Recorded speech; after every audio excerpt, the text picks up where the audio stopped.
Victor ফ্রাঙ্কল জন্ম ১৯০৫ সালে Austrian একজন ডাক্তার এবং সাইকোথেরাপিস্ট। তিনি ব্যক্তিগত জীবনে অত্যন্ত ব্রিলিয়ান্ট একজন স্টুডেন্ট ছিলেন, ডাক্তার হয়েছিলেন এবং তার সারা জীবনের স্বপ্ন ছিল তিনি একজন সাইকোলজিস্ট বা সাইকোথেরাপিস্ট হিসেবে রোগীদেরকে সেবা দিবেন।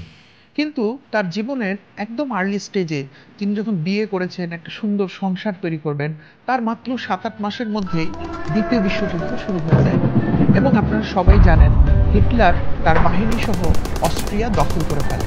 একদিন রাতে হঠাৎ করে ভিয়েনার রাস্তা চলে যায় জার্মান সেনাদের দখলে এবং ভিক্টর ফ্রাঙ্কল তার মা, বাবা, ভাই এবং স্ত্রী সহ ধরা পড়ে যান জার্মান বাহিনীর হাতে।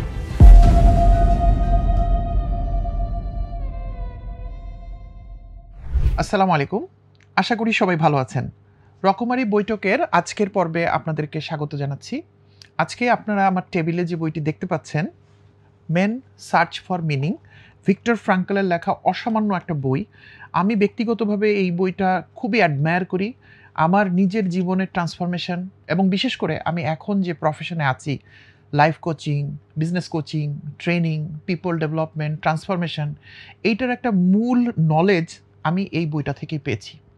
সো আজকে আমি খুব এক্সাইটেড যে আপনাদের সাথে এই বইটা নিয়ে আমি আলোচনা করব এবং আমি দৃঢ়ভাবে বিশ্বাস করি ইনশাল্লাহ এই বইয়ের যে আলোচনা এবং যে নলেজগুলো আমরা ট্রান্সফার করব সেগুলো আপনাদের প্রত্যেকের ব্যক্তিগত জীবনে বিশেষভাবে প্রভাব বিস্তার করবে এবং আমরা যেখানে যে অবস্থাতেই আছি, ভালো আছি, খারাপ আছি, সেখান থেকে আমরা আরও একটু ভালোর দিকে এগিয়ে যেতে পারবো। চলুন শুরুতে আমরা বইটা সম্পর্কে সামান্য কয়েকটা আলোচনা করে নিই, তারপর আমরা মূল আলোচনার ভিতরে ঢুকে পড়ব। ভিক্টর ফ্রাঙ্কল জন্ম ১৯০৫ সালে অস্ট্রিয়ান একজন ডাক্তার এবং সাইকোথেরাপিস্ট। তিনি ব্যক্তিগত জীবনে অত্যন্ত ব্রিলিয়ান্ট একজন স্টুডেন্ট ছিলেন, ডাক্তার হয়েছিলেন এবং তার সারা জীবনের স্বপ্ন ছিল তিনি একজন সাইকোলজিস্ট বা সাইকোথেরাপিস্ট হিসেবে রোগীদেরকে সেবা দিবেন। কিন্তু তার জীবনের একদম আর্লি স্টেজে যিনি যখন বিয়ে করেছেন, একটা সুন্দর সংসার তৈরি করবেন, তার মাত্র ৭-৮ মাসের মধ্যেই দ্বিতীয় বিশ্বযুদ্ধ শুরু হয়ে যায় এবং আপনারা সবাই জানেন হিটলার তার বাহিনী সহ অস্ট্রিয়া দখল করে ফেলে। একদিন রাতে হঠাৎ করে ভিয়েনার রাস্তা চলে যায় জার্মান সেনাদের দখলে এবং ভিক্টর ফ্রাঙ্কল তার মা, বাবা, ভাই এবং স্ত্রী সহ ধরা পড়ে যান জার্মান বাহিনীর হাতে। পরবর্তীতে তাদের জায়গা হয় কনসেন্ট্রেশন ক্যাম্পে, যেই বিষয় নিয়ে এই বইয়ের একটা বড় অংশে আমরা আলোচনা করব এবং সেখান থেকে তিনি যে জিনিসগুলো শিখেন সেইগুলোকে একত্রিত করে ১৯৪৬ সালে অর্থাৎ দ্বিতীয় বিশ্বযুদ্ধ শেষ হয়ে যাওয়ার জাস্ট পরের বছরে এই বইটি প্রকাশিত হয়। এখন পর্যন্ত প্রায় ৫২টি ভাষায় বইটি অনূদিত হয়েছে এবং প্রায় ২ কোটি পরিমাণ বই হোয়াইট চ্যানেলে বিক্রি হয়ে গেছে। ১৯৯১ সালে আমেরিকার একটা জরিপে দেখা যায় যে পৃথিবীর ইতিহাসের যে ১০টি মোস্ট ইনফ্লুয়েন্সিয়াল বই আমেরিকানরা মনে করে তাদের মধ্যে প্রথম সারিতে রয়েছে মেন সার্চ ফর মিনিং বইটি। অথচ কত ছোট্ট একটা বই এবং খুব সাবলীল ইংরেজিতে লেখা একটা বই। বইটার মধ্যে মূলত ৩টি ভাগ, যার প্রথম অংশে ভিক্টর ফ্রাঙ্কল আলাপ করেছেন কনসেন্ট্রেশন ক্যাম্পে তাদের যে অমানবিক নির্যাতন এবং কষ্ট এবং মানবেতর জীবন সেই সম্পর্কে, এবং শেষের দিকের ২টা চ্যাপ্টারে, খুব ছোট ছোট ২টা চ্যাপ্টারে তিনি আলোচনা করেছেন সেখান থেকে তার যে শিক্ষা এবং সেটাকে তিনি মনোবিজ্ঞানে কিভাবে প্রয়োগ করলেন, যেটাকে আমরা আজকের দিনে লোগোথেরাপি হিসেবে জানি, একটা বিশেষ কৌশল যেখানে মনোরোগে আক্রান্ত ব্যক্তিদেরকে চিকিৎসা করা হয়। ভিক্টর ফ্রাঙ্কলের আবিষ্কৃত লোগোথেরাপি সেটা কিভাবে কাজ করে সেটার ব্যাপারে সংক্ষেপে লেখা আছে। এই বইটি মানব সভ্যতার ইতিহাসের একটি অন্যতম বইয়ে পরিণত হলো। চলুন আমরা আস্তে আস্তে জানতে শুরু করি কি ঘটেছিল কনসেন্ট্রেশন ক্যাম্পে এবং কি সেই অভিজ্ঞতা যেটার বলে ভিক্টর ফ্রাঙ্কল মনোজগতের এত বড় একটা পরিবর্তন করে দিতে পারে সেরকম একটা বই লিখে ফেললেন। যেমনটা শুরুতেই বলছিলাম, দ্বিতীয় বিশ্বযুদ্ধের একদম শুরুতে জার্মান বাহিনী যখন অস্ট্রিয়া আক্রমণ করে ইনভেড করে ফেললো, দখল করে ফেললো, ১৯৪২ সালের সুন্দর এক রাত হঠাৎ করে কালো রাতে পরিণত হলো ভিয়েনার অধিবাসীদের জন্য এবং সেখানকারই একজন নতুন ডাক্তার যিনি নিজেকে প্রতিষ্ঠিত করার জন্য আপ্রাণ চেষ্টা করে চলেছেন, সেই ডাক্তার তার পুরো পরিবার সহ, তিনি তার বাবা, মা, ভাই এবং স্ত্রী সহ হঠাৎ করে বন্দিত্বের শৃঙ্খলে আবদ্ধ হয়ে গেলেন। তাদের জায়গা হলো কনসেন্ট্রেশন ক্যাম্প। আপনারা যারা দ্বিতীয় বিশ্বযুদ্ধ, হলোকাস্ট এবং এই বিষয়গুলো সম্পর্কে জেনেছেন বা পড়েছেন, তারা হয়তো কনসেন্ট্রেশন ক্যাম্পের যে ভয়াবহ অত্যাচার এবং বন্দীদের যে মানবেতর জীবন সে সম্পর্কে হয়তো আপনারা অনেকটাই জেনেছেন। এই বইয়ের প্রথম অংশেও ভিক্টর ফ্রাঙ্কল তার নিজের জীবনের অভিজ্ঞতা থেকে তিনি কোন ধরনের বিষয়ের ভেতর দিয়ে গেছেন সেগুলো তিনি সেখানে সংক্ষেপে লেখার চেষ্টা করেছেন। এবং ভিক্টর ফ্রাঙ্কল লেখার সময় বারবার বলেছেন, আমি ততটুকুই লিখছি যতটুকু এই বইয়ের পরবর্তী অংশের জন্য প্রয়োজনীয়। অর্থাৎ এই বইটি উনি এজন্য লিখছেন না যে কনসেন্ট্রেশন ক্যাম্পের প্রকৃত চিত্র কী ছিল। তিনি বোঝাতে চেয়েছেন কনসেন্ট্রেশন ক্যাম্পের যে ভয়াবহ অভিজ্ঞতা সেখান থেকে তিনি যতটুকু নির্যাস গ্রহণ করতে পেরেছেন, যতটুকু লোগোথেরাপি এবং মনোরোগের চিকিৎসা পদ্ধতির পরবর্তী বিশাল পরিবর্তনের জন্য যে অংশটুকু কাজে লেগেছে তিনি ততটুকুই বর্ণনা করেছেন। অর্থাৎ এই বইয়ের প্রায় ১০০ পৃষ্ঠার মধ্যে আমরা এই কনসেন্ট্রেশন ক্যাম্পের বা বন্দিশালার যে চিত্র খুঁজে পাই সেটা আসলে মূল হলোকাস্টের খুব সামান্য একটা অংশ। সেখানে অবশ্যই জার্মান সোলজাররা ছিলেন যারা তাদের জন্য প্রহরী হিসেবে কাজ করতেন, নানাভাবে তাদেরকে অত্যাচার করতেন। কিন্তু অবাক করা বিষয় হলো এই প্রহরীদের মধ্যে একটা বিশেষ গ্রুপকে তৈরি করা হতো বন্দিশালার বন্দীদেরকে নিয়েই, এবং তাদের নির্বাচনের প্রধান প্রক্রিয়া ছিল যে ওই লোকগুলো ওই বন্দীদের মধ্যে কারা সবচেয়ে বেশি নির্মম এবং নির্দয় আচরণ করতে পারে অন্যদের সাথে। এই যোগ্যতার মাপকাঠিতে কেপো নামে একটা বিশেষ গ্রুপ তৈরি করা হয়েছিল যারা জার্মান সোলজার অর্থাৎ এসএস সিকিউরিটি গার্ড তাদেরকে হেল্প করত। এবং ভিক্টর ফ্রাঙ্কল বলছেন এই কেপোরা ছিল জার্মান গার্ডদের থেকেও বেশি হিংস্র, এবং কনসেন্ট্রেশন ক্যাম্পে তাদেরকে অমানসিক অত্যাচার এবং নির্যাতনের ভেতর দিয়ে যেতে হতো। আমরা যদি বলি কনসেন্ট্রেশন ক্যাম্পের অবস্থাটা কী ছিল, ভিক্টর ফ্রাঙ্কল বলছেন সেখানে ছিল পশু পাখিদের থাকার মতো জায়গা। ২০০ জনের জন্য যে রুম সেখানে রাখা হতো ৫০০ জন মানুষকে। ৮ ফিট চওড়া একটা খাট, সেখানে ৯ জন মানুষকে একসাথে থাকতে হতো একটা কম্বলের নিচে। প্রতিদিন খাবার হিসেবে জুটত ১৪০ গ্রাম পরিমাণ একটা ছোট্ট রুটি আর কিছু স্যুপ যেটা অলমোস্ট পানির মতো। তার মধ্যেও যদি কোনো বন্দির ব্যাপারে যে কোনো ধরনের অভিযোগ উঠত তাহলে তার খাদ্য বন্ধ করে দেওয়া হতো। শুধু তাই নয়, এই সামান্য খাদ্য এবং এই সামান্য বিশ্রাম এর মধ্যে বন্দীদেরকে অমানসিক পরিশ্রম করানো হতো। সেখানে ছিল প্রচণ্ড ঠান্ডা, মাইনাস লেভেলের টেম্পারেচার, কিন্তু তার মধ্যে তাদেরকে রাস্তা বানাতে কাজে লাগানো হতো, রেললাইন বানাতে কাজে লাগাতে হতো, বিভিন্ন রকম খনি থেকে বিভিন্ন দ্রব্য উৎপাদন করার জন্য কাজে লাগানো হতো। এবং আপনারা বুঝতেই পারেন যে একটা সমাজ ব্যবস্থার সব মানুষ কিন্তু এই ধরনের অমানসিক পরিশ্রম করার জন্য ফিজিক্যালি রেডি থাকেন না, কিংবা যারা থাকেনও তারা বন্দি শিবিরের এই ধরনের সিচুয়েশনের মধ্যে নিজেদেরকে খাপ খাওয়াতে তাদের অনেক কষ্ট হয়ে যায়। উপরন্তু তারা যেদিন বন্দী হয়েছেন সেই দিন থেকে এই কনসেন্ট্রেশন ক্যাম্পে যাওয়া পর্যন্ত তাদের জার্নিটা কিন্তু খুব সুখকর ছিল না। তাদেরকে ধাক্কিয়ে ট্রেনের মধ্যে তুলে কোনো রকমে তাদেরকে নিয়ে যাওয়া হয়। সো এই পুরো প্রক্রিয়ার মধ্যে অনেক বন্দী অসুস্থ হয়ে যেত, কিংবা কাজ করতে গিয়ে অনেক বন্দী শারীরিকভাবে অক্ষম হয়ে পড়ত, এবং তাদেরকে নিয়ে কী করা হতো, তাদেরকে মেরে ফেলা হতো। কারণ যেই সমস্ত বন্দীরা কোনো কাজে আসছে না তাদেরকে তো বাঁচিয়ে রাখার কোনো কারণই নেই। কাজেই প্রতিদিন তারা যখন কাজ করে ফিরতেন তখন তাদেরকে দুটো দলে ভাগ করে ফেলা হতো। একদল পরের দিন সকাল দেখবে সেই আশা নিয়ে কুটিরের মধ্যে চলে যেত, বন্দি শিবিরে চলে যেত। আর আরেক দলের ঠিকানা হতো মৃত্যু ক্যাম্প, সেখানে তাদেরকে প্রথম দিকে গুলি করে মেরে ফেলা হতো। কিন্তু আস্তে আস্তে যখন সৈন্যদের সংখ্যা বাড়তে শুরু করলো, বন্দীদের সংখ্যা বাড়তে শুরু করলো, এবং প্রতিদিন নির্যাতন করে মেরে ফেলার প্রয়োজনীয়তা বাড়তে শুরু করলো, সে সময় জার্মান বাহিনী একসময় খেয়াল করলো যে প্রতিদিন শুধুমাত্র বন্দীদেরকে মেরে ফেলার জন্য তাদেরকে কয়েক হাজার রাউন্ড গুলি খরচ করতে হয়, অথচ গুলিগুলো তো ব্যবহার করার কথা সম্মুখ সমরে। তাহলে এত গুলি অপচয় করে কী লাভ? ঠিক সেই সময় জার্মান বাহিনী আবিষ্কার করে ফেলল গ্যাস চেম্বার। গ্যাস চেম্বার আসলে কি? গ্যাস চেম্বার হচ্ছে এমন একটা ভয়ঙ্কর চুল্লি যেখানে একজন মানুষকে মোটামুটি অচেতন বা অবচেতন অবস্থায় যদি আপনি বেল্ট দিয়ে বেঁধে একটা স্ট্রেচারে ঢুকিয়ে দেন, অল্প কয়েক মিনিটের মধ্যে প্রচণ্ড তাপে সেটা শরীরটা ভস্মীভূত হয়ে যাবে এবং কিছু ছাইয়ে পরিণত হবে। তাতে কয়েকটা সুবিধা পাওয়া গেল। ১, মানুষগুলোকে মেরে ফেলবার জন্য গুলির অপচয় হলো না, এবং ২, এই মৃতদেহটাকে সৎকার করার জন্য কোনো কবর খুঁড়তেও হলো না, কারণ ছাইগুলো তো কোনো একটা জায়গায় ফেলে দিলেই হয়। আরও অদ্ভুত ব্যাপার, এই যে কনসেন্ট্রেশন ক্যাম্পে কাদেরকে ঢোকানো হবে, কিভাবে ঢোকানো হবে, তাদের ভস্মীভূত দেহগুলোকে কিভাবে বের করা হবে, সেই ছাইগুলোকে কোথায় ফেলা হবে, এই সমস্ত কাজও ছিল কিন্তু বন্দি শিবিরের বন্দীদের। কোনো বন্দী যদি সেটা করতে অনীহা প্রকাশ করত, তাহলে তাকেও ডেথ চেম্বারে যেতে হতো। কাজেই একটা সীমাহীন অস্বস্তি এবং সমস্যা, প্রতিদিন বেঁচে থাকা, না থাকার কষ্ট, যন্ত্রণা, পরিবারকে ফেলে আসার কষ্ট, সামনের কোনো ভবিষ্যৎ নেই, কি হবে? একমাত্র ভবিষ্যৎ যেটা চোখে পড়ে সেটা হচ্ছে কোনো একদিন নিশ্চিত মৃত্যু। এত বড় বিশ্বযুদ্ধ, সেটা থামবে কি কোনো দিন? জার্মান বাহিনী কি পরাজিত হবে? এত সব প্রশ্নের দোলাচলে বেশিরভাগ মানুষ জীবন সম্পর্কে হতাশ হয়ে পড়ত এবং তারা জীবনের আর কোনো ভবিষ্যৎ খুঁজে পেত না। এবং এই ভবিষ্যৎ যখন খুঁজে পেত না, তখন তারা আত্মহত্যার পথ বেছে নিত।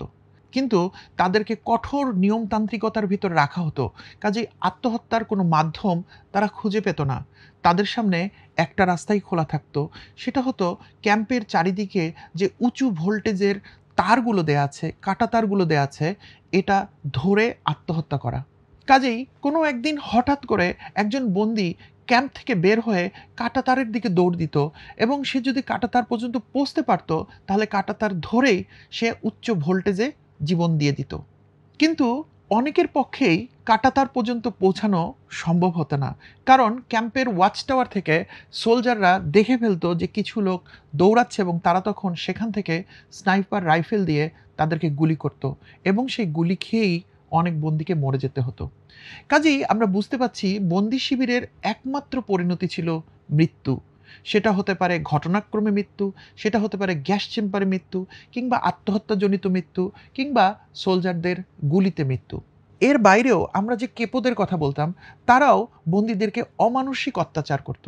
আসলে কেপোরা নিজেদের জীবন বাঁচানোর জন্য তারা আরও বেশি নির্দয় আচরণ দেখানোর চেষ্টা করত, যাতে জার্মান সোলজাররা মনে করে কেপোরা খুব ভালো কাজ করছে।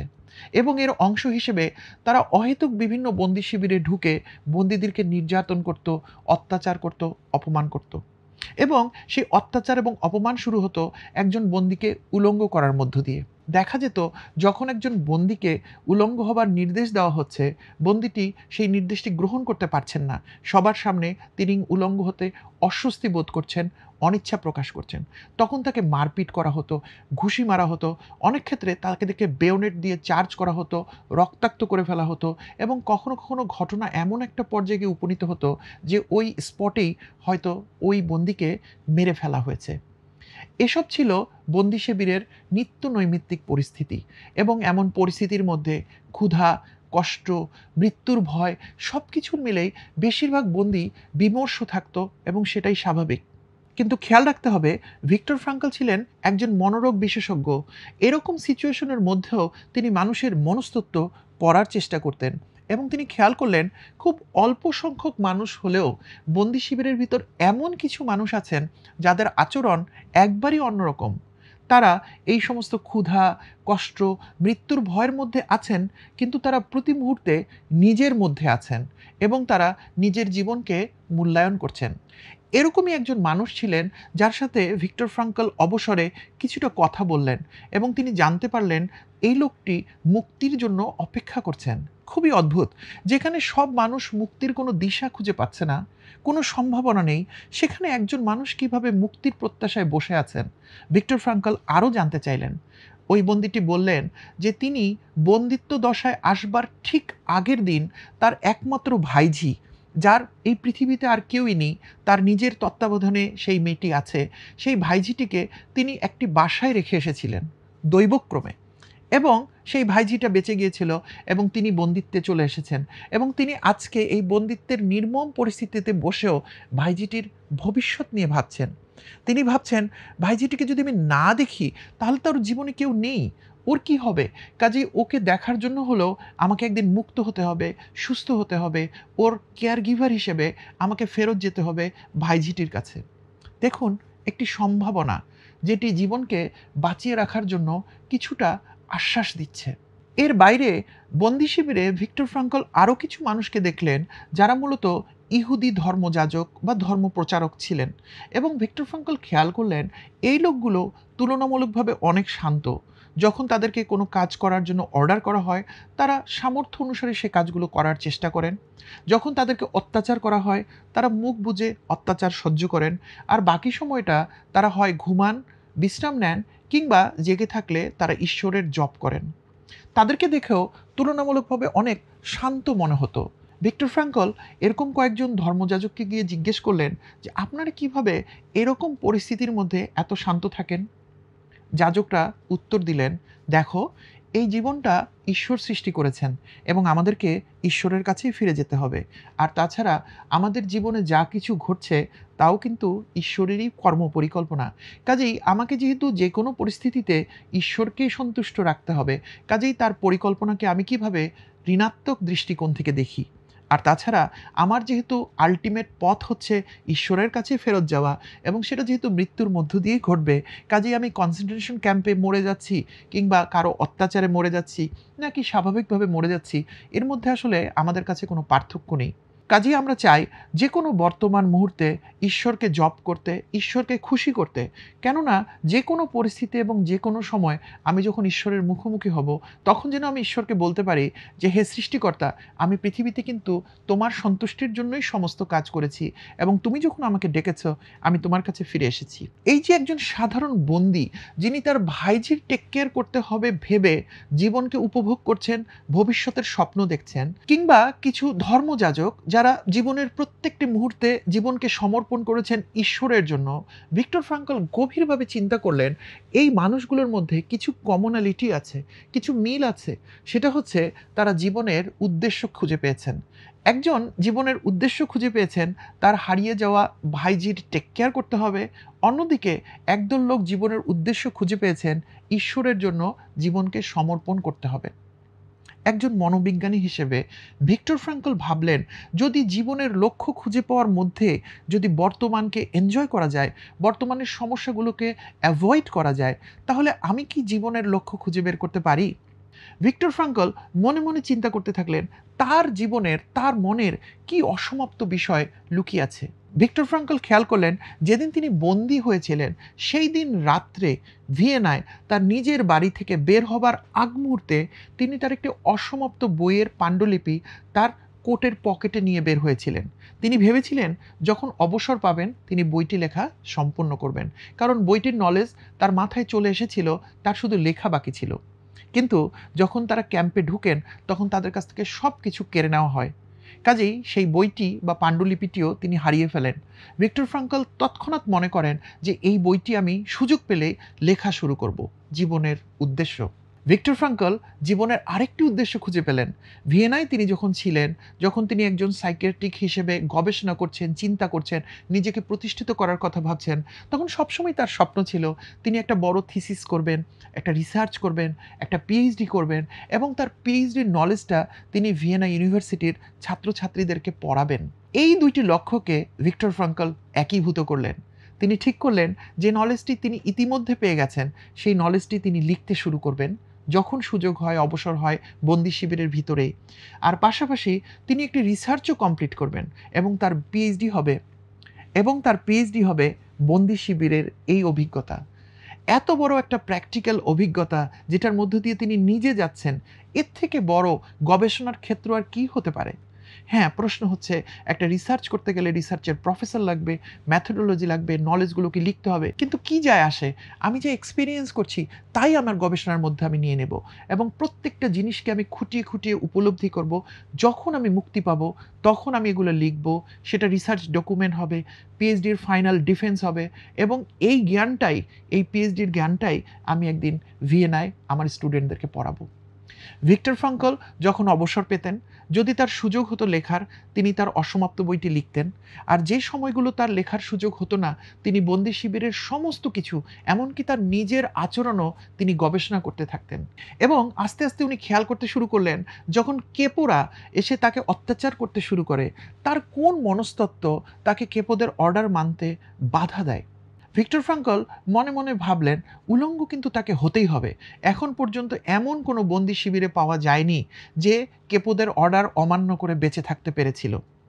কিন্তু কেন আমি উলঙ্গ হচ্ছি না? ভিক্টর ফ্রাঙ্কল তার মনস্তত্ত্বকে বুঝতে চেষ্টা করলেন। শার্ট খুলে ফেলার সময় আমার কি বাধা দেয় আমার ভিতরে? আমার প্যান্ট খুলে ফেলার সময় কোন বিষয়টা আমাকে বাধা দেয়? এবং এর মধ্য দিয়ে তিনি বুঝতে চেষ্টা করলেন যে মানুষ কতগুলো বিষয়কে বাধা দেয় তার মনস্তাত্ত্বিক জায়গায়, আবার সেগুলো সে করতে বাধ্য হয় কারণ সে কিছুতেই মৃত্যুকে আলিঙ্গন করতে চায় না। অর্থাৎ মৃত্যুকে সে যে কোনো পরিস্থিতিতে অ্যাভয়েড করতে চায়।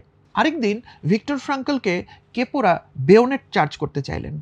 অন্য সময় ভিক্টর ফ্রাঙ্কল খেয়াল করেছিলেন যখন কোনো বন্দীকে বেয়োনেট চার্জ করতে চাওয়া হয় তখন থেকেই তিনি আর্তনাদ করতে শুরু করেন। কিন্তু সেই দিন প্রথম ভিক্টর ফ্রাঙ্কল তার মনস্তাত্ত্বিক রিসার্চের অংশ হিসেবে ঠিক করলেন যে দেখি আমি কতক্ষণ বেয়োনেটের আঘাতকে সহ্য করতে পারি। মজার ব্যাপার, যখন বেয়োনেটটা বন্দুকের সাথে লাগানো এবং তার থেকে একটু দূরে, তখন কিন্তু খুব স্বাভাবিকভাবেই তার গায়ে কোনো কষ্ট হচ্ছে না। কাজেই তিনি আর্তনাদ করছেন না, তিনি মরা কান্না করছেন না। এবং আস্তে আস্তে বেয়োনেটটিকে যখন তার শরীরে স্পর্শ করা হলো, ভিক্টর ফ্রাঙ্কল খুব মনোযোগ দিয়ে খেয়াল করলেন তখনও তার কোনো কষ্ট হচ্ছে না, কারণ বেয়োনেটগুলো খুব ধারালো। একইভাবে বেয়োনেটটা যখন তার মাংসপেশির ভিতরে ঢুকে যাচ্ছে তখনও এত বেশি কষ্ট হচ্ছে না যে তাকে আর্তচিৎকার করতে হবে, এবং ভিক্টর ফ্রাঙ্কল তা সহ্য করে যাচ্ছিলেন। কিন্তু যখন বেয়োনেটটি তার হাড় স্পর্শ করলো তখন অসামান্য কষ্ট হলো এবং ভিক্টর ফ্রাঙ্কল আর্তনাদ করে চিৎকার করে উঠলেন। এরকম অসংখ্য এক্সপেরিমেন্ট থেকে ভিক্টর ফ্রাঙ্কল বের করলেন যে যখন মানুষের উপর কোনো অ্যাকশন বা ক্রিয়া আপতিত হয় তখন মানুষ আসলে কী ধরনের রিয়াকশন দিবে সেটা অনেক কিছুর উপর নির্ভর করে। অধিকাংশ মানুষ এই রিয়াকশনের জায়গায় তাদের নিজেদের সিদ্ধান্তকে খুঁজে পায় না এবং তাৎক্ষণিক রিয়াকশন যেমন সে সেরকম রিয়াকশনই দিয়ে দেয় এবং ফলশ্রুতিতে তাদের পরিণতি আরও খারাপ হয়। যেমন একজন বন্দি শিবিরের কেপো আসলে কোন বন্দিকে নির্যাতন করতে বেশি আগ্রহ বোধ করে? যাকে অত্যাচার করলে সে চিৎকার চেঁচামেচি বেশি করে, নাকি যাকে অত্যাচার করলে সে খুব বেশি কিছু গায়ে মাখায় না? আশা করি আপনার উত্তরটা পেয়ে গেছেন। একজন নির্যাতনকারী তাকেই নির্যাতন করতে চায় যাকে নির্যাতন করলে সে বেশি চিৎকার চেঁচামেচি করে, ভয় পায়, কান্না করে ইত্যাদি ইত্যাদি। কিন্তু যাকে নির্যাতন করে মজা পাওয়া যায় না তাকে কিন্তু কেউ নির্যাতন করে না। এবং ঠিক একই কারণে অল্প কিছুদিনের মধ্যে ভিক্টর ফ্রাঙ্কল কেপোদের লক্ষ্যবস্তুর বাইরে চলে গেলেন, কারণ ভিক্টর ফ্রাঙ্কলকে অত্যাচার করে, অপমান করে খুব বেশি কিছু পারা যাচ্ছিল না। কিন্তু ভিক্টর ফ্রাঙ্কল এই কষ্টগুলো, এই অপমানগুলো সহ্য করতেন কিভাবে? তিনি আসলে মনস্তাত্ত্বিক গবেষণা করতেন এবং তিনি ভাবতেন কোন পরিস্থিতিতে কি ফিডব্যাক বা রিয়াকশন দেওয়া যাবে সেটা তিনি নির্ধারণ করবেন, পরিস্থিতি নির্ধারণ করবে না। আমরা পরবর্তীতে এটাকে আরও একটা সুন্দর সামারি করব, যেটা লোগোথেরাপি এবং ভবিষ্যৎ মনোবিজ্ঞানের একটি অনেক বড় আবিষ্কৃত জিনিসে পরিণত হয়। চলুন পুরনো জায়গায় ফেরত যাওয়া যাক। তাহলে ভিক্টর ফ্রাঙ্কল স্বাভাবিকভাবেই নির্যাতনের বাইরে চলে গেলেন। তার অবসর সময়টা আরও একটু বাড়তে শুরু করলো। তিনি গবেষণায় আরও মনোযোগ দিতে পারলেন। এভাবে দিন গড়িয়ে মাস হলো, মাস গড়িয়ে কয়েক মাস। একদিন রাতে বন্দি শিবিরের কেপো এবং সোলজারদের ভিতর কয়েকজন এলেন ভিক্টর ফ্রাঙ্কলের সাথে দেখা করতে। ভিক্টর ফ্রাঙ্কল ভাবলেন তারা বুঝি তাকে অত্যাচার করবেন। কিন্তু তারা গোপনে ভিক্টর ফ্রাঙ্কলকে বললেন যে, "তোমার কি হয়েছে?" ভিক্টর ফ্রাঙ্কল বললেন, "আমার তো কিছু হয়নি। আমি যেমন ছিলাম সেরকমই আছি।" তারা বললেন, "না, তোমার কিছু পরিবর্তন হয়েছে। তোমাকে অত্যাচার করলে তুমি আগে যেভাবে রিঅ্যাকশন দিতে, এখন সেভাবে রিঅ্যাকশন দাও না।" ভিক্টর ফ্রাঙ্কল বলল, "আমি কিছু গবেষণা করছি।" কেপো এবং সোলজাররা বলল, "তোমার গবেষণার যদি কোনো ভালো ফল হয় তাহলে সেটা কি তুমি আমাদের সাথে শেয়ার করবে?" ভিক্টর ফ্রাঙ্কল বললেন, "কেন?" তারা বলল, "কারণ আমরাও আসলে অনেক মানসিক যন্ত্রণার ভিতর দিয়ে যাচ্ছি এবং আমরাও আসলে যে কাউকে এমনিতেই অত্যাচার করতে চাই না। কিন্তু আমরা করতে বাধ্য হই। কিন্তু আমরা শান্ত থাকতে চাই, আমরাও ভালো থাকতে চাই। তোমার কাছে যদি সেরকম কোনো জ্ঞান থাকে তাহলে তুমি আমাদেরকে সেটা দাও।" ভিক্টর ফ্রাঙ্কল বললেন, "আমি আসলে জীবনের পারপাস নিয়ে কাজ করছি।" তারা বলল, "এটা আবার কি?" ভিক্টর ফ্রাঙ্কল বলল, "যেমন ধরো, আমার জীবনের পারপাস হচ্ছে তোমরা আমাকে যতই অত্যাচার করো, আমার কষ্ট যতই দীর্ঘায়িত হোক, বন্দি শিবিরে আমি যতদিনই থাকি না কেন, আমি বেঁচে থাকার আপ্রাণ চেষ্টা করব, ভালো থাকার চেষ্টা করব। কারণ আমি এখানকার গবেষণাগুলো একদিন রিসার্চ হিসেবে পাবলিশ করে পিএইচডি ডিগ্রি নিয়ে ভিয়েনার ইউনিভার্সিটিতে পড়াবো। এটাই আমার লাইফের পারপাস।" কেপুরা খানিকটা হতাশ হলো। তারা বলল, "তুমি তো বিদ্বান লোক, তোমার তো জীবনের পারপাস থাকবে। কিন্তু আমাদের জীবনের পারপাস কী হবে?" ভিক্টর ফ্রাঙ্কল বললেন, "হতে পারে। জীবনের পারপাস মানে শুধু পিএইচডি করা না, ইউনিভার্সিটিতে পড়ানো না। তোমার জীবনে যা কিছু তোমার করতে ইচ্ছা করে, বন্দি শিবিরের ভিতরে বসে যদি তুমি সেটার কথা কল্পনা করতে পারো, সেটাও হতে পারে জীবনের পারপাস।" সোলজাররা বলল, "সেটা আবার কেমন?" ভিক্টর ফ্রাঙ্কল তাদের একজনকে জিজ্ঞেস করলেন, "তুমি যখন যুদ্ধক্ষেত্রে এসেছিলে, পরিবারে কাদেরকে রেখে এসেছো?" সোলজারটি বলল, "আমি আমার বাবা, মা, অন্তঃসত্ত্বা স্ত্রীকে রেখে এসেছি।" ভিক্টর ফ্রাঙ্কল জিজ্ঞেস করলেন, "তো তোমার কি মনে হয় এখন তারা কোথায়, কেমন আছেন?" তারা বলল, "জানি না। সন্তানটি কি জন্ম হয়েছে? নিশ্চিত নই। ছেলে হয়েছে না মেয়ে হয়েছে? জানি না। ফ্রাঙ্কল বললেন, দেখো, এত অজানা এবং অনিশ্চয়তার ভিড়ে তুমি কিন্তু তোমার পরিবারকে নিয়ে একটা স্বপ্ন দেখতেই পারো। ধরো, যুদ্ধ একদিন শেষ হলো এবং তাদেরকে তুমি সুস্থ এবং স্বাভাবিকভাবে ফিরে পেলে। তোমার একটি পুত্র বা কন্যা সন্তানকেও তুমি পেলে। এদেরকে নিয়ে তুমি কি করবে? তুমি কি আবার কখনো ভবিষ্যতে যুদ্ধক্ষেত্রে যাবে? নাকি তুমি তাদেরকে নিয়ে বাকি জীবন কাটিয়ে দিবে? সোলজারটি বলল, যুদ্ধের বিভীষিকায় আর আসতে চাই না। আমি যদি সত্যি তাদেরকে কোনোদিন ফিরে পাই, তাহলে গ্রামে কৃষিকাজ করব, আমার সন্তান, স্ত্রী, মা-বাবাকে নিয়ে যতটুকু সুখে থাকা যায় সেই জীবনটাই আমি পালন করব। ফ্রাঙ্কল বললেন, এটাই হতে পারে তোমার জীবনের পারপাস। তুমি যখন কাজ করবে, কাজের মধ্যে থাকবে, যখন অবসর থাকবে, এই পারপাসটিই তুমি কল্পনা করবে এবং হয়তো এই জীবনের পারপাস তোমাকে আজকের দিনে, বর্তমান সময়ে তোমাকে সুখী করবে। সৃষ্টিকর্তা চাইলে এই পারপাসটি তোমার জীবনে ঠিকমতোই ফলে যেতে পারে। এভাবে কয়েকজন সোলজার, তাদের মাধ্যমে আরও কিছু সোলজার আস্তে আস্তে জীবনের পারপাস ঠিক করতে শুরু করলেন এবং একসময় দেখা গেল এই নির্দিষ্ট বন্দি শিবিরটি, সেখানে আরও শত শত বন্দি শিবির ছিল, কিন্তু যে বন্দি শিবিরে ভিক্টর ফ্রাঙ্কল ছিলেন সেই বন্দি শিবিরটি তুলনামূলকভাবে অনেক শান্ত, সেখানে ক্যাজুয়ালিটির পরিমাণ কম, গণ্ডগোল ঝামেলা কম। আস্তে আস্তে এই খবর ঊর্ধ্বতন কর্তৃপক্ষের কাছে চলে গেল, জার্মানের রাজধানীতে পৌঁছালো এবং তারা সেখান থেকে জানতে পারলেন যে ভিক্টর ফ্রাঙ্কল নামের এক লোক আছে যিনি কিনা সোলজারদের এবং কেপোদেরকে শান্ত করছেন এবং এর ফলে ওই ক্যাম্পে ঝামেলা কম হচ্ছে। তারা খুবই অবাক হলেন। তারা আরও খবরাখবর নিলেন এবং এক পর্যায়ে বিষয়ের সত্যতা সম্পর্কে নিশ্চিত হলেন। তখন তারা ভিক্টর ফ্রাঙ্কলকে একজন চিকিৎসক এবং সাইকোথেরাপিস্টের পদমর্যাদায় আরও বেশি রোগীদের চিকিৎসা করার জন্য নিয়োগ করলেন। একসময় যুদ্ধ শেষ হয়ে গেল এবং ভিক্টর ফ্রাঙ্কল ঠিক ঠিক মুক্তি পেয়ে গেলেন। সেখান থেকে ফিরে তিনি ভিয়েনায় গেলেন, অবশ্যই সুস্থ হলেন, স্বাভাবিক হলেন, শরীরের রোগ এবং অন্যান্য কিছু সারিয়ে তোলা হলো এবং তিনি তার রিসার্চ কমপ্লিট করলেন এবং একসময় তিনি ভিয়েনায় প্রফেসর হিসেবে জয়েন করলেন এবং বাকি জীবন এই কনসেন্ট্রেশন ক্যাম্পের অভিজ্ঞতা থেকে মেন সার্চ ফর মিনিং এই বই বা এরকম আরও কিছু বইয়ের আলোকে তিনি লোগোথেরাপি তৈরি করলেন এবং বাকি জীবন তার ছাত্রছাত্রী এবং পৃথিবীর মানুষদেরকে তিনি মনোবিজ্ঞানের এক নতুন দিক সম্পর্কে শিক্ষা দিয়ে গেলেন। ভিক্টর ফ্রাঙ্কল তার বইতে লিখছেন যে যখন আমি বন্দি শিবিরে ছিলাম তখন অসংখ্যবার আমার সামনে নানা অপশন এসেছে। যেমন একবার আমি যখন রোগীদের ট্রিটমেন্ট করছিলাম তখন আমার এক বন্ধু বন্দি শিবির থেকে পালানোর রাস্তা খুঁজে বের করে ফেলেছিলেন। তখন পর্যন্ত কিন্তু তারা জানতেন না কবে যুদ্ধ শেষ হবে এবং কখন কি হবে। ওই বন্দি শিবির থেকে পালিয়ে তাদের কপালে কি জুটবে তাও তারা জানতেন না, কিন্তু বন্দি শিবিরের ভিতর যে নিশ্চিত মৃত্যু সেটা তার বন্ধু জানতেন এবং তিনি ভিক্টর ফ্রাঙ্কলকে মোটামুটি রাজি করে ফেলেছিলেন যে তারা সেখান থেকে পালিয়ে যাবেন। কিন্তু ভিক্টর ফ্রাঙ্কল শেষ পর্যন্ত পালাতে রাজি হননি, কারণ ভিক্টর ফ্রাঙ্কল বুঝেছিলেন যে তিনি এখানে শুধু একজন বন্দী নন, তিনি একজন ডাক্তারও। তিনি যদি পালিয়ে যান তাহলে তার যে 40 জন বন্দী রোগী তাদের ভবিষ্যৎ কী হবে, এবং এটা ভেবে ভিক্টর ফ্রাঙ্কল সেখানে রয়ে গিয়েছিলেন। ভিক্টর ফ্রাঙ্কল বলেছেন যে জীবনের প্রত্যেকটা মুহূর্তে, সে আপনি বন্দী অবস্থায় থাকেন কিংবা ভালো অবস্থায় থাকেন, আপনি উন্নততর অবস্থায় থাকেন কিংবা আপনি ক্ষতির মাঝে থাকেন, জীবন আপনাকে প্রতি মুহূর্তে অসংখ্য অপশন দিবে, অসংখ্য অ্যাকশনের মধ্যে ফেলবে আপনাকে। আপনার দায়িত্ব হচ্ছে প্রত্যেকটা মুহূর্তে আপনি নিজের মতো করে সিদ্ধান্ত নেবেন, নিজের বিবেককে কাজে লাগিয়ে প্রিন্সিপাল ভ্যালুর আলোকে সিদ্ধান্ত গ্রহণ করবেন এবং সেই সিদ্ধান্ত আপনাকে আরও একটা বেটার ভবিষ্যতের দিকে ঠেলে দেবে। এই বিষয়টিকে ভিক্টর ফ্রাঙ্কল নাম দিয়েছেন হিউম্যান ফ্রিডম। অর্থাৎ আপনি যেখানে যে অবস্থায় থাকেন না কেন, একজন মানুষের সিদ্ধান্ত নেবার স্বাধীনতা আছে। তার সমস্ত কিছু কেড়ে নেওয়া যেতে পারে, সম্পত্তি, পোশাক আশাক, সামাজিক পদমর্যাদা, সব কিছু। তারপরও একজন মানুষের সিদ্ধান্ত নেবার ক্ষমতা থাকে, সঠিকের পক্ষে সিদ্ধান্ত নেওয়ার ক্ষমতা থাকে। এবং লেগোথেরাপির এক পর্যায়ে ভিক্টর ফ্রাঙ্কল বলেছেন, এটাকে আমরা অনেক সময় লাস্ট অফ হিউম্যান ফ্রিডমও বলতে পারি। অর্থাৎ এই যে মানুষের স্বাধীন থাকবার ক্ষমতা যে কোনো পরিস্থিতিতে, সেটা একদিন কোনো একটা জায়গায় গিয়ে শেষ হয়ে যায় যেখানে তার সামনে দুটা দরজা খোলা থাকে। একটি দরজা হচ্ছে অন্যায়, ভুল, খারাপ কিছু, ভুল সিদ্ধান্ত, যার মাধ্যমে আপনি বেঁচে যাবেন। আর একটা হচ্ছে আপনি সঠিককে বেছে নেবেন, ভুলের সাথে যাবেন না, সত্যের পক্ষে থাকবেন এবং তার বিনিময়ে আপনাকে মৃত্যুকে বেছে নিতে হবে। এই হচ্ছে লাস্ট অফ হিউম্যান ফ্রিডম।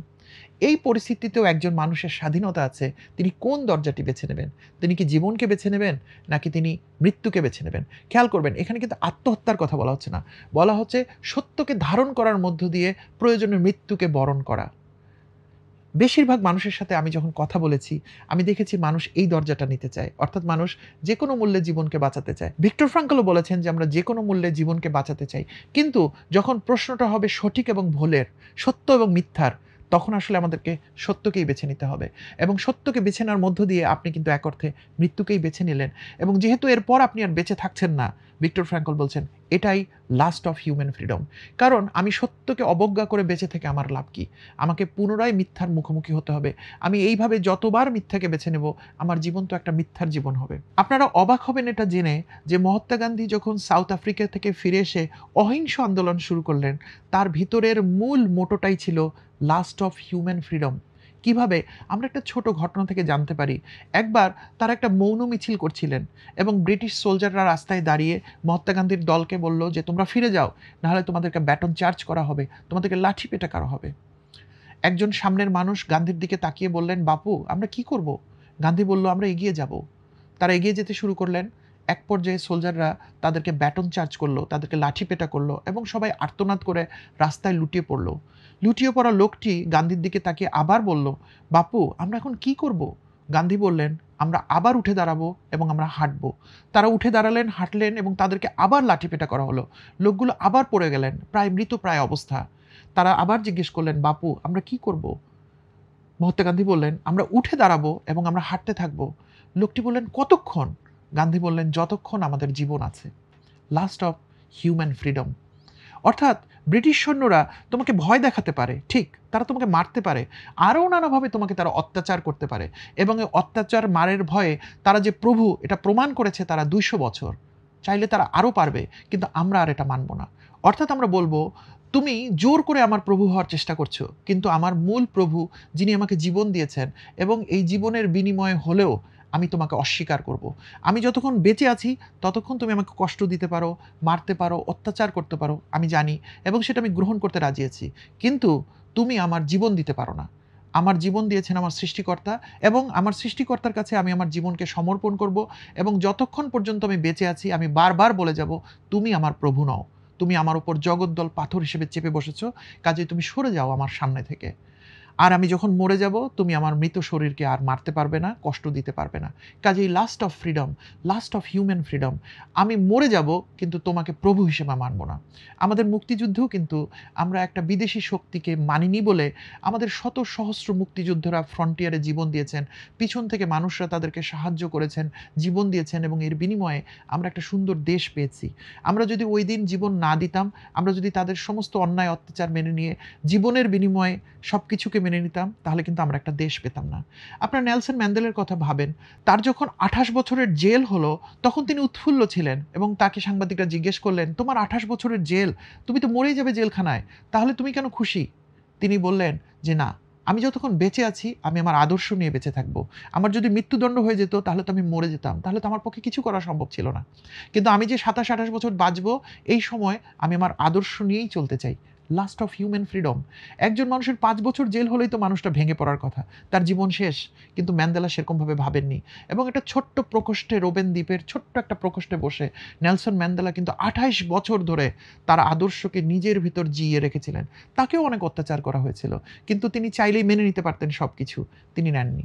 তিনি লাস্ট অফ হিউম্যান ফ্রিডম, মরে যাব তবু তোমাকে স্বীকার করব না, মরে যাব তুমি আমি আদর্শচ্যুত হব না, সেই নীতি এবং আদর্শের মধ্যে ছিলেই জন্য, সেই নীতি এবং আদর্শের মধ্যে ছিলেন জন্যই তিনি নেলসন ম্যান্ডেলা হয়ে উঠেছিলেন। আমাদের বইয়ের একদম শেষ পর্যায়ে চলে এসেছি আমরা। বইটির পরবর্তী চ্যাপ্টারগুলোতে লোগোথেরাপি নিয়ে কথা আছে। আমি সেই ব্যাপারে বিস্তারিত আলোচনায় আর যাচ্ছি না। আমি আশা করছি বইটা আপনারা পড়বেন এবং সেখান থেকে আপনারা নিজেরাই দেখে নেবেন যে বইয়ের বাকি অংশে কী লেখা আছে। আমি বই থেকে 4টা বা 5টা বড় বড় শিক্ষা, যেটা আমি আন্ডারলাইন করেছি এবং আমার জীবনকে, আমার জীবনবোধকে তৈরি করতে আমি প্রতি মুহূর্তে কাজে লাগাচ্ছি, ইনশাআল্লাহ সামনেও কাজে লাগিয়ে যাব, সেই কয়েকটা বিষয় আপনাদেরকে সংক্ষেপে বলতে চাই। প্রথম শিক্ষাটি হচ্ছে, লাইফ গট এ মিনিং। আল্লাহ তাআলা আমাদেরকে এমনি এমনি পৃথিবীতে পাঠাননি, আমাদেরকে একটা উদ্দেশ্য দিয়ে পাঠিয়েছেন। কাজেই জীবনে যত ভয়াবহ পরিস্থিতির মধ্যেই আমি থাকি না কেন, আমি কখনোই ভুলে যাব না যে আমার একটা পারপাস আছে এবং এই ভয়াবহ পরিস্থিতি উত্তরণ করার পরেই আমি সেই পারপাসটা সার্ভ করতে পারবো। কাজেই ইনশাআল্লাহ আমি কখনোই ভয়ে মরে যাব না, আমি এগিয়ে যাব, আমি আমার সামনের প্রতিবন্ধকতাকে কাটিয়ে ওঠার চেষ্টা করব, আল্লাহ তাআলার উপর বিশ্বাস রাখব, সবসময় দোয়া করব যেন আমার বিপদগুলো কেটে যায়, কিন্তু আমি আমার লক্ষ্যচ্যুত হব না, জীবনকে আমি সামনের দিকে এগিয়ে নিবই ইনশাআল্লাহ। দ্বিতীয় বিষয়টি হচ্ছে চয়েস। আমরা কথা বলেছি এটা নিয়ে। জীবন আমাকে যে কোনো পরিস্থিতির মধ্যে ঠেলে দিতে পারে। এটা একটা মুহূর্তের বিষয় হতে পারে, এটা একটা ১ বছর মেয়াদী পরিকল্পনা হতে পারে, এটা একটা ১০ বছরের সমস্যা হতে পারে, এমনকি সারা জীবন জুড়ে হতে পারে। কিন্তু প্রত্যেকটি পরিস্থিতিতে আমি আমার হিউম্যান ফ্রিডম ব্যবহার করতে চাই। স্বভাবের প্রাকৃতিক নিয়মে মানুষ কিভাবে করছে তা আমি দেখব না। আমি যা করব আমার নিজের চয়েসের বলে করব, আমি তার সিদ্ধান্ত নিয়ে করব এবং সেই সিদ্ধান্তের সমস্ত দায়-দায়িত্ব আমি নেব। এবং সেটা যদি আমি করতে পারি, আমার জীবনটা অটোমেটিক আরো সুন্দর হবে। জীবনের প্রতি আমি দায়বদ্ধ হব, আমি মোর রেসপন্সিবল হব এবং যে জীবনের প্রতি আমাদের দায়বদ্ধতা থাকে, যে জিনিসের প্রতি আমাদের দায়বদ্ধতা থাকে, সেটা কিন্তু যাপন করাও অনেক আনন্দদায়ক। সেখান থেকে আমরা অনেক আনন্দ নিয়েও বেঁচে থাকতে পারবো। তৃতীয় বিষয়টি হচ্ছে, যেকোনো মূল্যে বেঁচে থাকার থেকে বড় কিছু নেই। আমাদের জীবন সৃষ্টিকর্তার একটা অমূল্য উপহার। আমরা কেউ চেয়ে নেইনি।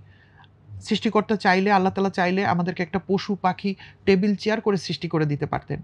কিন্তু একটা মানুষ হিসেবে আল্লাহ তাআলা আমাকে সৃষ্টি করেছেন। এই জীবনকে আমি এত সহজে হারাতে চাই না। আমি আসলে মিন করছি, যেকোনো পরিস্থিতিতে আত্মহত্যার মতো ভয়ঙ্কর কোনো কিছুকে আমরা চিন্তা করব না। আমরা যেকোনো পরিস্থিতির মধ্যে বিপদকে কিভাবে কাটিয়ে ওঠা যায়, সেই জন্য দৃঢ় মনোবল নিয়ে দাঁড়িয়ে যাব। ভিক্টর ফ্রাঙ্কলের বন্দি জীবনের যে দুর্দশা সম্পর্কে আমরা কথা বললাম, কিংবা আপনারা বইটি পড়ে যেটা জানবেন, আমি নিশ্চিত করে বলতে পারি, আজকের দিনে দাঁড়িয়ে আপনারা যারা আমার ভিডিওটি শুনছেন এবং ইনশাআল্লাহ ভবিষ্যতে শুনবেন, তাদের কারো জীবনে এত বড় দুর্দশা আসেনি, ইনশাআল্লাহ আসবে না। হ্যাঁ, আমাদের জীবনে সমস্যা আসতে পারে। আমাদের মা-বাবা আমাদেরকে বুঝতে পারছেন না। আমাদের প্রিয়জন আমাদেরকে বুঝতে পারছেন না। অর্থনৈতিকভাবে আমরা সমস্যার ভিতর চলে যাচ্ছি। শারীরিকভাবে নানান রোগ-ব্যাধি আমাদেরকে পেয়ে বসেছে। কিন্তু তারপরও বন্দি শিবিরের মতো এত ভয়ঙ্কর অবস্থা এখনো আমাদের হয়নি, আলহামদুলিল্লাহ। এবং যেহেতু আমি বন্দি শিবিরের এই ভয়ঙ্কর গল্পগুলো শুনেছি, তার মধ্যে দাঁড়িয়েও যেহেতু ভিক্টর ফ্রাঙ্কল বলেছেন যে না, জীবনটাই আসল এবং জীবনটা রয়েছে একটা উজ্জ্বল ভবিষ্যতের জন্য, একটা লাইফের পারপাসের স্বপ্নের জন্য, এবং সেটার মধ্য দিয়ে যদি ভিক্টর ফ্রাঙ্কল বের হয়ে আসতে পারেন, তাহলে আমরা কেন পারবো না? আমরা যদি আল্লাহ তাআলার উপর ভরসা রাখি এবং জীবনের উপর যদি আমরা সম্মান করি, তার দেয়া জীবনটাকে যদি আমরা একটা বড় নিয়ামত হিসেবে গ্রহণ করি, তাহলে আমরা জীবনের কোথাও পরাজিত হব না ইনশাআল্লাহ। আমরা জীবনের পারপাস খুঁজে বার করব এবং সেদিকে দৃঢ় পদক্ষেপে এগিয়ে যাব। আজকের দিনে যতটুকু সাফারিংস, যতটুকু কষ্ট, সেটার হয়তো একটা মিনিং আছে। সেই সাফারিংসের মধ্য দিয়ে আমি আরও একজন উন্নততর মানুষ হয়ে বেড়ে উঠতে চাই এবং যতক্ষণ আমি বেঁচে আছি, আমি সৃষ্টিকর্তার জন্য, আল্লাহ তাআলার জন্য জব করতে চাই। তাকে আমি সন্তুষ্ট করতে চাই আমার কাজের মধ্য দিয়ে, তার ইবাদতের মধ্য দিয়ে। তাহলে আমার বর্তমানটা সুন্দর হবে, আর বর্তমানটা যদি সুন্দর হয়, আমার জীবনটা সুন্দর হবে। ইহকালে এবং পরকালে আমি যখন দাঁড়াবো, সেই ইহুদি ধর্মযাজকদের মতো করে বলছি, আমি আল্লাহ তাআলার সামনে গিয়ে বলতে পারবো যে, আল্লাহ তাআলা, তুমি তো আমাকে অনেক কষ্ট দিয়েছো, কিন্তু আমি তো তোমাকে ভুলিনি। আমি তো তোমার জব করেছি, ইবাদত করেছি এবং মানুষের কল্যাণের জন্য কাজ করেছি। কাজেই তুমি আমাকে পৃথিবীতে হয়তো মুক্তি দাওনি, পৃথিবীতে হয়তো সুন্দর জীবন দাওনি, কিন্তু পরকালে আমাকে একটা সুন্দর বেহেশতের জায়গা আমাকে তুমি দাও। শেষ পয়েন্টটি হচ্ছে, অন্যের জন্য বাঁচা।